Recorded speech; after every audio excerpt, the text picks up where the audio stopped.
2, 1, squeeze. Mike Rob Q. Next on the CBS 6 News at noon, wall of flame. Police shut down this section of the interstate after a tractor trailer catches fire. How you can get around that wreck and when the area could be cleared. Also, bear scare. What people in this Richmond neighborhood are saying about this unexpected visitor and where wildlife experts set him loose. Mike, he's up. And the heat and humidity are back, and that means a chance for a few afternoon storms. We'll talk about all of that next at noon. And it's up full. Everybody in our family. Here in the commercial break before the show, Juston, you are first. Jay, you are before weather. The Young and the Restless, weekdays, CBS Daytime. 20 seconds. We're going to take boxes. 40 seconds Remember, to she's show. on a tear deck, so you're going to have to cue her. Thank you. Stand by here. 10, 9, 8, 7, Hey, check 6, your shot. You're breaking up. 5, 4, 3, 2, 1. Track C. And take C sound. Just lost room. Working for you, CBS 6 News at noon starts with a breaking news alert. And that breaking news is out of Henrico County, where traffic is slowly starting to flow on I-295 again after this tractor trailer lost control and burst into flames. Welcome to the CBS 6 News at noon. I'm Rob Cardwell for Cheryl Miller today. Police shut down that area near the Pocahontas Parkway exit so firefighters could battle the flames. Boxes up. CBS 6's Kristen Lewis joins us live from the scene. Kristen, how's the cleanup going there?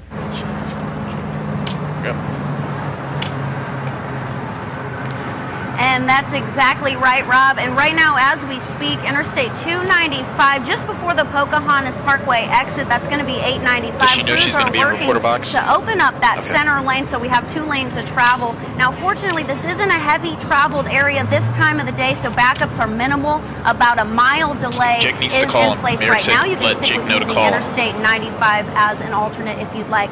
Let's go ahead and take a look at some of the video shot from earlier. Now, here's exactly what happened. 2 tractor trailers were involved.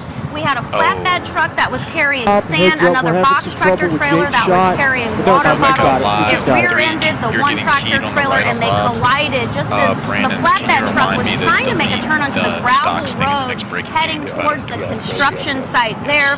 On impact, one of the tractor trailers caught fire, also spilling some diesel fuel along the highway. That's why the roadway at one point was shut down.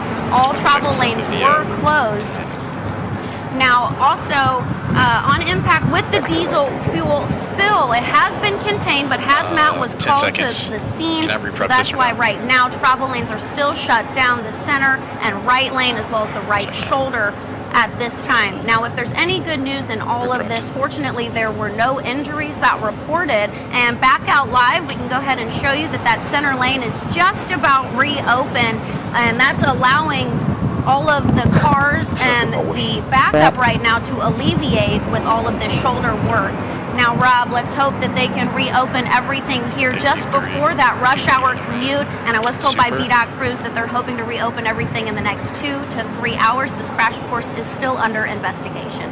Working for you in Henrico, I'm Kristen Lewis, CBS 6 News. Thank you, Kristen.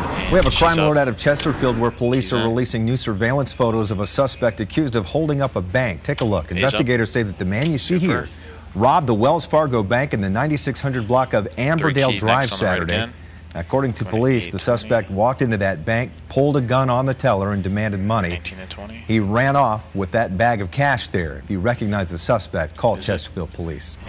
The Sons of Confederate Veterans say the governor cannot take away their specialty Virginia license plates. He has no telco. Chairman McCall issued an order last week to discontinue all state-issued plates with a Confederate flag on them. But the group believes that a court decision from more than a decade ago means they can keep them. The SCV is saying that these license plates are a form of freedom of speech, and there's no way they'll allow the governor to rob them of their rights. This is what Governor McCall says about the issue. It has divided so many of our people. Even its display on state-issued license tags, in my view, is unnecessarily divisive and hurtful to too many of our people.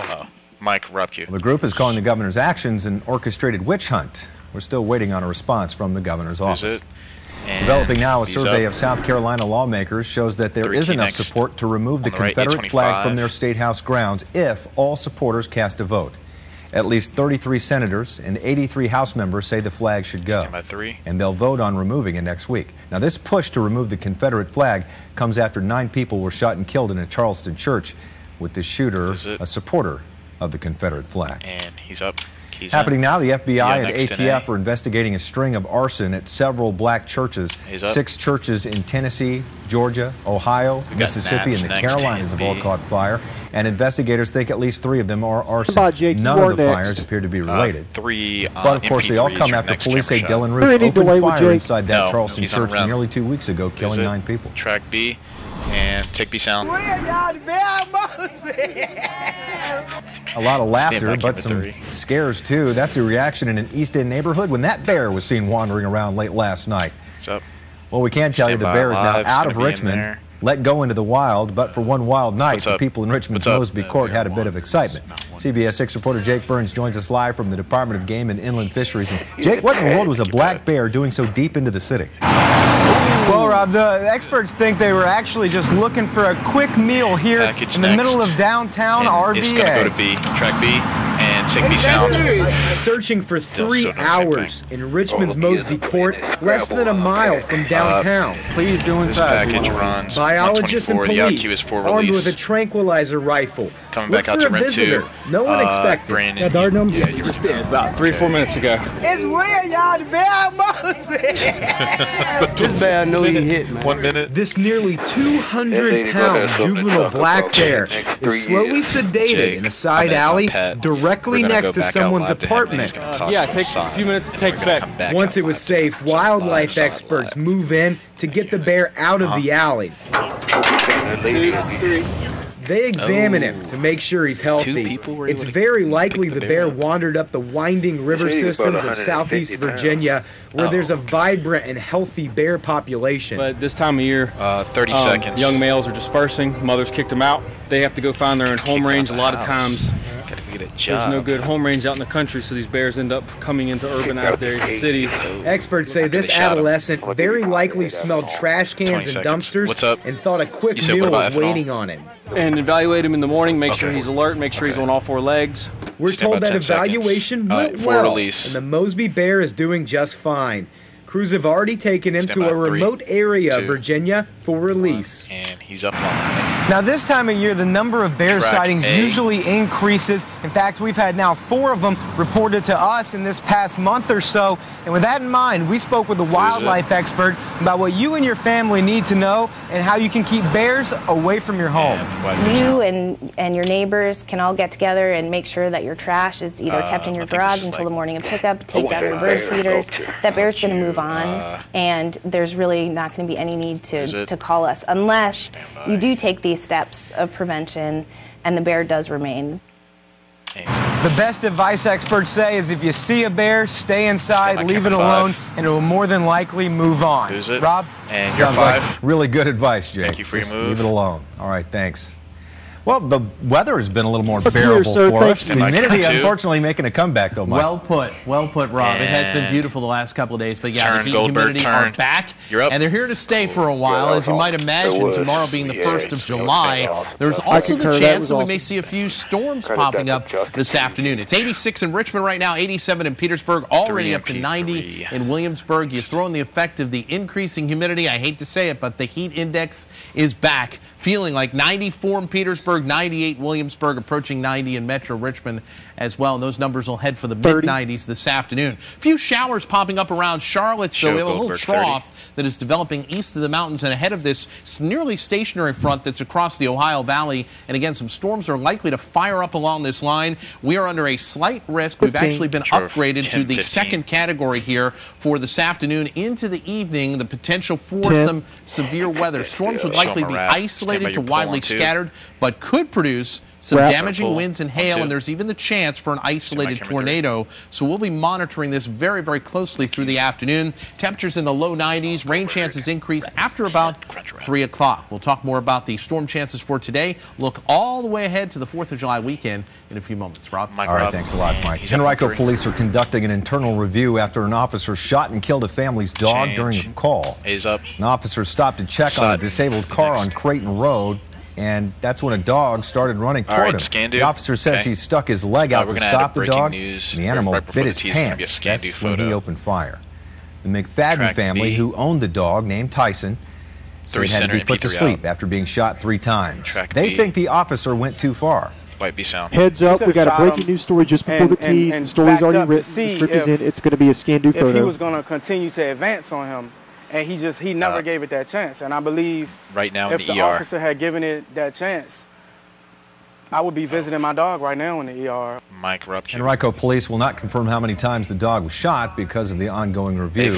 But they will tell us that our officers are allowed to use lethal force if they're in fear of serious bodily injury or death. Mike Rod. New at noon, the superintendent of the New York prison where 2 convicted killers escaped earlier this month has been placed on leave. New York State officials saying Clinton Correctional Superintendent Stephen Rossett and Deputy Superintendent Stephen Brown are both on leave right now. That move comes 3 weeks after Richard Matt and David Sweat escaped from the prison on June 6th. Police shot and killed one of the suspects, Richard Matt. The other, David Sweat, also shot, but he's been captured. Developing now, the already crowded presidential GOP field has a new candidate. New Jersey Governor Chris Christie formally threw his hat into the ring this morning, making that announcement from his old high school in Livingston, New Jersey. Christie released a video earlier that ended with the words, Christie 2016, in large print. Well, happening today, it's your last chance to get in your suggestions to rename the new Elkhart Thompson Middle School. Parents have been circulating a petition online to name the Richmond school after this man, James Vaughn Sr., who taught English and drama there back in the 70s and 80s. He passed away from a brain tumor at the age of 36. News next. The Richmond School Board will vote on the new name at its meeting July 13th. If you have a name idea, we've posted the materials you need to submit it to on our website, WTVR.com. Scandu's up. All right, we have some breaking news just in. This from a Richmond trucking company. They've been taken to the hospital. These people here have been taken to the hospital after a hazmat spill. Happened before 10 o'clock today. Fire officials say some kind of chemical spilled on the loading dock of the Central Transport on North Hopkins Road. They were able to contain the spill and put a neutralizer on it, but they did take the workers to the hospital to be evaluated. There is no threat to anyone else living nearby, according to people on the scene there. And you're at 5? Fire from the sky, the death toll climbing after a plane loses altitude and slams into this neighborhood in Indonesia. The pilot's last words before that crash. He's up. Sour taste. You may want to pass on that next glass of lemonade, the study that links the summertime favorite to cancer. And what a pleasant surprise. A woman thinks she's being pulled over for speeding. What happens next? Leaves her crying for joy. And roll it. I have no idea what happened. I hate when they do them things, man. Like good A block, sir. Good A block. Thank you. When you said which one of those you said should have been key shot?